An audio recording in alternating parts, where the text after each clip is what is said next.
Sindaco, si avvicina la consegna della stazione di Afragola, quando aprirà e come proseguono i lavori?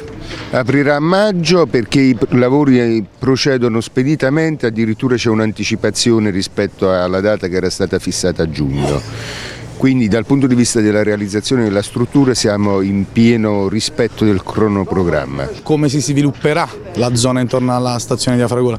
C'è un'idea che deve essere messa in campo, un progetto di sviluppo dell'area intorno alla stazione, quindi io ho chiesto già al Presidente della Regione di incontrarci, ne parlerò anche col Presidente, con il Sindaco di Napoli in qualità anche di Sindaco dell'area metropolitana. Questa deve essere un'area di sviluppo sulla quale investire.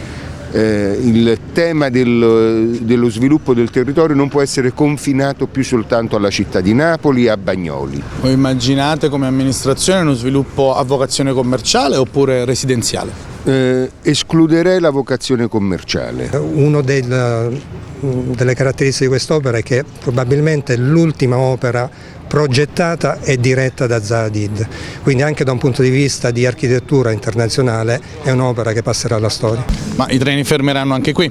Assolutamente, sicuramente in prima fase i treni alta velocità, alta capacità, dal 2022 con l'attivazione della Napoli Cancello, la Cancello Frasso e quindi di fatto l'attivazione della Napoli Bari ci saranno i treni regionali e in più, visto che nell'appalto è previsto, anche il collegamento con la circumvesuviana.